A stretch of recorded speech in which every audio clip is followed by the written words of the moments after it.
If you're starting your PFRDA Grade A preparation and you're confused about which sources to follow, let me tell you that in this video we are going to discuss different sources that you can refer to as far as your PFRDA Grade A preparation is concerned. We will do it in a component wise manner. But before we discuss that, just a small announcement. If you're somebody who has already started this PFRDA graded preparation, you would be knowing that previous year papers can play a very important role in order to understand trend, pattern and difficulty level with respect to this examination. So what you can do, you can go to the description box, click over the link, and from there you can download this free PDF with respect to PYQs. I hope it is clear. Now, if you see different components that are there as a part of your syllabus, you know that you have quant, reasoning, English and GA. Then you have commerce, accountancy, management, finance, costing, Companies Act, economics and pension sector. These are the various components that are there. Let us discuss them one by one, that what is the book list or different sources that you can refer to. First of all, if you talk about quants, the book that you can refer to is R.S. Agarwal, right? And if you're somebody, let us say, who is already following some other book, let us say Arun Sharma, right? That is also perfectly fine, right? Right? This is all up to you. But if you are yet to start your preparation, I would say R.S. Agarwal is something that you can rely upon as far as PFRDA graded difficulty level is concerned, right? You will be able to find different concepts as a part of it. Now, once you're done with the syllabus, please try to solve mock test papers, join a reliable test series, and practice questions as many as you can because it will help you with respect to time management. Now, apart from that, you can also follow QRE 360-degree series that is there on a YouTube channel, right? Over there, you will find different videos with respect to different topics as far as quant, reasoning, and English is concerned. Apart from that, just few days back, we have already started this foundation series of quants, right? So this can also help you as a part of your preparation. You can solve maximum number of questions through these lectures. The second is reasoning. Now for reasoning, you can again follow this R.S. Agarwal, verbal and non-verbal reasoning. And once you're done with the book, you can rely upon any test series and you can solve mock test papers as many as you can. Try to solve PYQs also. And as I suggested you, this QRE 360-degree series, this can also help you to practice more and more number of questions, right? So reasoning is also very important, and try to make sure that you are working towards time management. Time management can play a very important role in your selection. Now the next component is finance. Now this is the syllabus that has been provided to you as a part of the notification very precisely, and you can see different components are there. Some components are very static in nature and others are a bit dynamic also, right?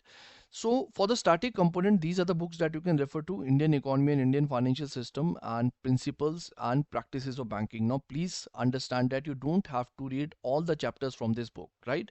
Just read only those chapters that have been mentioned as a part of the syllabus, right? There could be some topics that you might not find in these books, right? Because those topics are a bit dynamic in nature. So for that purpose, you can always take the help of Google, right? You can Google those topics, you can make some 1 to 2 page notes, and that is it, right? And for the current affair areas with respect to finance, I always suggest students that don't go here and there.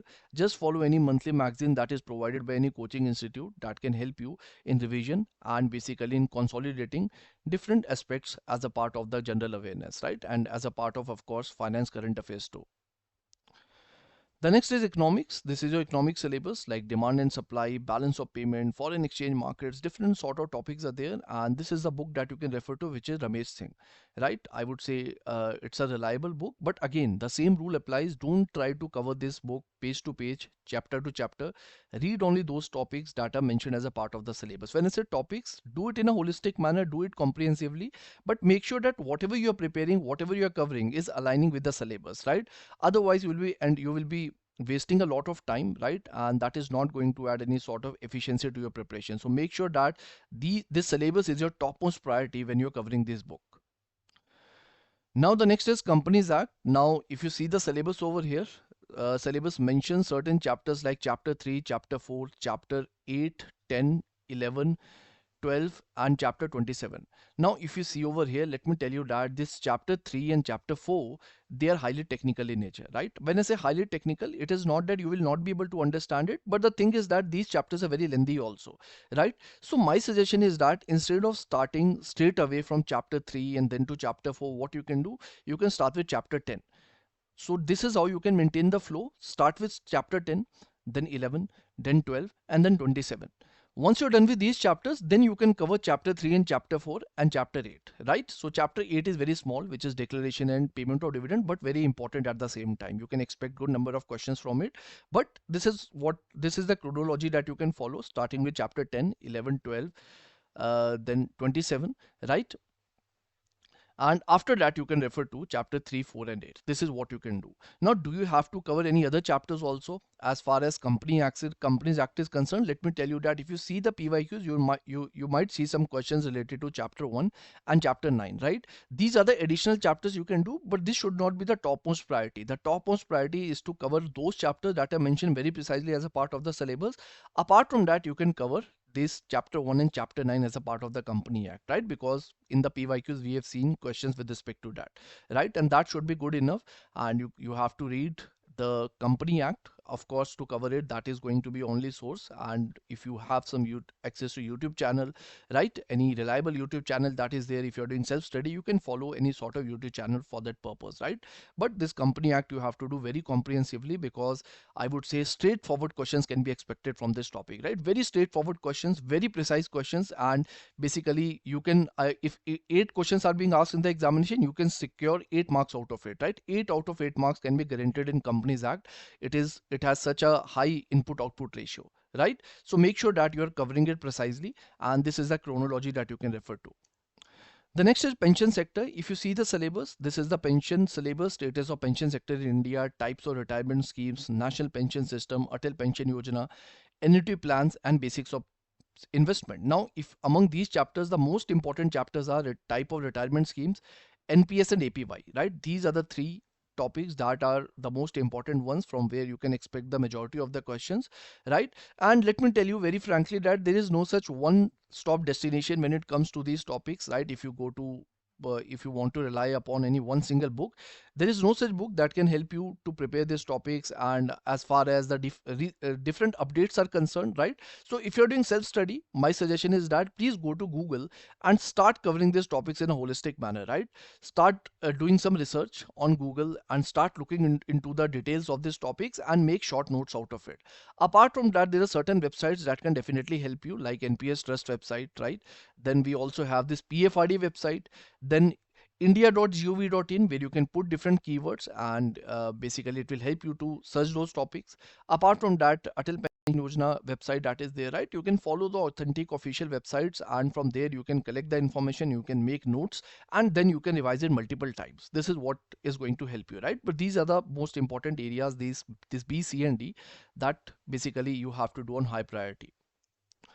The next is commerce and accountancy. So you can see the syllabus over here. Now, apart from this syllabus, there are certain out of syllabus topics also, because if you see the PYQs, questions have been asked from this area, like theory base of accounting, recording of transactions, trial balancer errors, bills of exchange. Even if these topics have not mentioned precisely as a part of the syllabus, you can expect questions out of them. But again, the rule is same. First, get done with the syllabus. Then after that, you have to cover out of syllabus topics, right? I hope it is clear to you. Now, is there any priority or chronology that you can follow? Of course, you can do that based upon the PYQ analysis. Firstly, you can start with basics, right? And this component A, which is accounting as a financial information system. Then you can go with component C, which is cash flow statement. Then you can go with component F, which is preparation and presentation of company financial accounts. Then you can go for component D and E, right, which is accounting for share capital transactions and employee stock options. And lastly, component B, which is accounting standards with reference to accounting for depreciation and so on, right?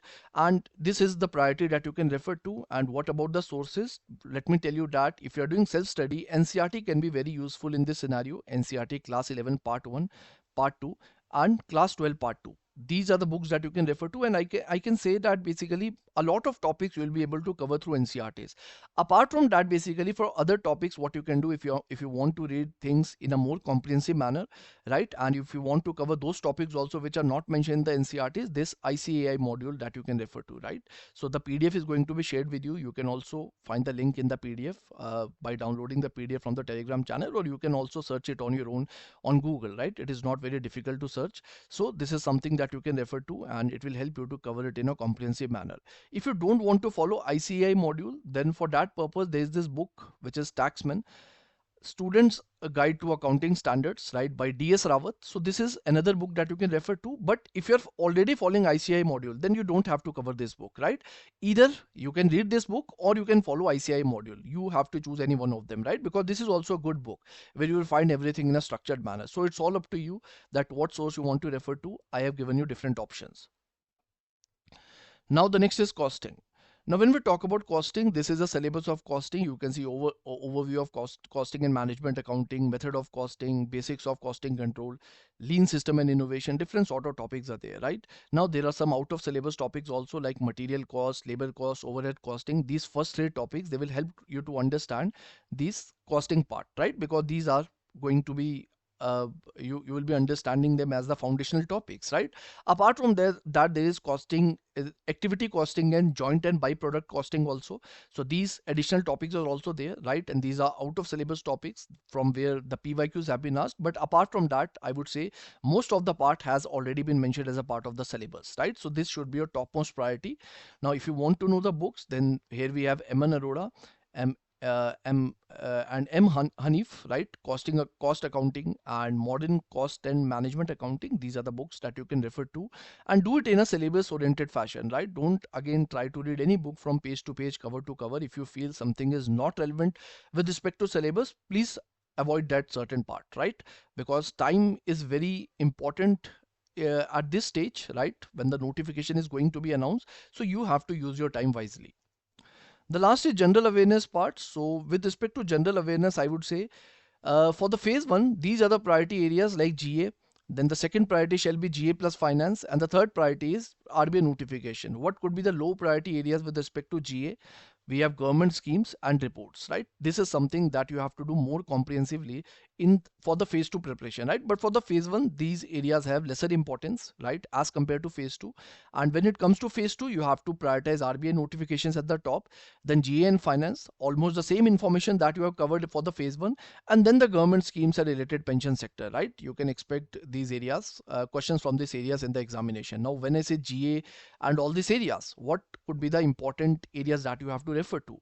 So high priority areas include first in news, sports, science and tech, days in news, banking and finance, government initiatives, awards, defense, recent development in financial sector, RBI and its function, primary and secondary market, right? These are the high priority areas that you cannot afford to skip.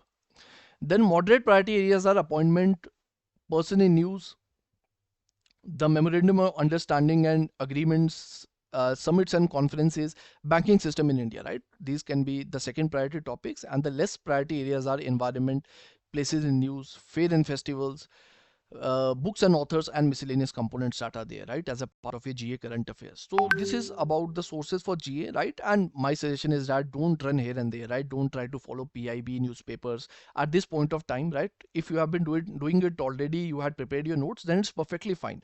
But at this stage, I would not advise you to do that. Simply with respect to GA, rely upon any monthly magazine that you find reliable in the market, right? You can use it as a source of your preparation for the GA and revise it n number of times. Revise it as much as you can, right? Then only you will be able to retain the information very accurately for the examination. I hope this is clear to you. Now, before I end the session, let me tell you how EduTap can help you as a part of your preparation. So you just have to go to EduTap website. In the courses section, go to PFRDA Grade A courses, right? PFRDA Grade A courses, and over here you can see different courses that we provide. So I would suggest you to go for this 2-day demo course where you can get the entire course free of cost for 2 days, right? And as a part of this course, you will get to see everything that what all we provide. You will get the full version of this course for 2 days, right, as a part of this demo. So you can have access to it. You will get concept class, concept notes, summary sheet, current affair magazines, solve PYQs, chapter wise mock test, current affair mock test, full length mock test, all such sort of things you are going to get.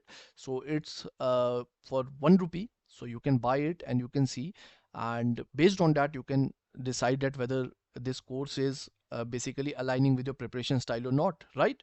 So apart from that, you can see we have the gold course and the silver course, and we have the test series also. Just go to the website and get into the details. If you have any questions, any doubt, either you can write us over hello@edutap.co.in, or you can call upon this number, or you can write it under the comment section.